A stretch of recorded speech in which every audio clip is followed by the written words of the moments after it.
નમસ્કાર મિત્રો, હું છું હરીશ બ્રહ્મભટ્ટ. નિર્ભય આનંદમાં આપ સૌનું સ્વાગત છે. દારૂના ચાહકોમાં ઝટકો, સરકારે આપી છૂટ. હવે આપણે એ પણ જોઈશું કે સરકારે શું છૂટ આપી છે અને કોના માટે કેટલી છૂટ આપી છે. સરકારના સરકારી ઓફિસરો, વહીવટદારો, પોલીસ ઓફિસરો તથા દારૂના વ્યાપારીઓ અને દારૂના ચાહકો માટે સરકારે અત્યારે એક પરિપત્ર બહાર પાડ્યો છે. એ પરિપત્ર તમારે સમજવો છે શું છે. કદાચ એવું પણ બને કે આવનારા વર્ષોની અંદર ઇલેક્શન આવી રહ્યું છે, એ 2027 ના ઇલેક્શનની તૈયારીઓ પણ હોય. ભારતના નાગરિકોને સમજાતું નથી કે આપણી સરકાર હાલની અંદર ભ્રષ્ટાચારને નાબૂદ કરવા માંગે છે કે ભ્રષ્ટાચારને વધારવા માંગે છે. પહેલાના જમાનામાં પણ ભ્રષ્ટાચાર તો હતો જ, બિલકુલ નહોતો એવું નહોતું. પરંતુ પહેલાના જે અધિકારીઓ છે, અધિકારીઓ 5, 10, 20 હજાર કે 1 લાખ રૂપિયા ભ્રષ્ટાચાર કરતામાં તો એ લોકોને પરસેવો છૂટી જતો હતો કે હું આ જે 1 લાખ રૂપિયા માંગીશ તો મને મળશે કે નહીં મળે.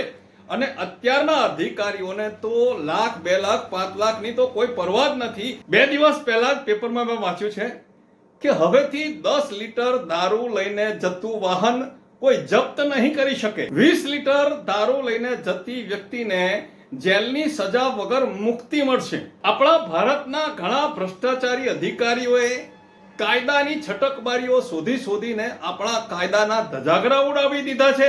પહેલા જે સજા 7, 10 વર્ષની હતી, એ સજા હવેથી 3 વર્ષની અંદર ફેરવી દીધી છે. આ તો સજા છે કે મજા છે? ઉપર બેઠેલા નેતાઓને અમારી નમ્ર અપીલ અને નમ્ર વિનંતી છે કે હવે તો ગુજરાતની અંદરથી દારૂબંધીનો કાયદો જ કાઢી નાખો. પૂરેપૂરી છૂટ આપો, જેથી કરીને લોકો ઘરે બેસીને શાંતિથી પીવે.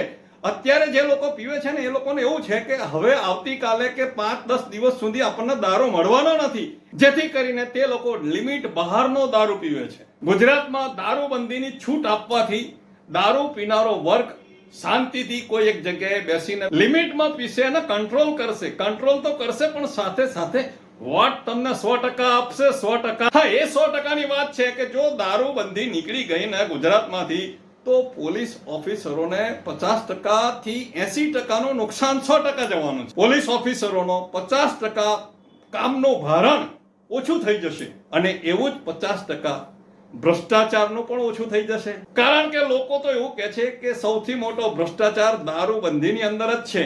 દારૂ પીવાનો મળે છે, દારૂ પકડે તો એના પાસેથી પૈસા મળે છે, દારૂ વેચનારની પાસેથી પૈસા મળે છે, દારૂ આવે ત્યારે પૈસા મળે છે. અને જો ગુજરાતમાંથી દારૂબંધી નીકળી જાય ને, તો અધિકારીઓ બીજા કામોની ઉપર સારામાં સારો પોતાનો સમય ફાળવી શકે, બીજા કામો સરળતાથી કરી શકે.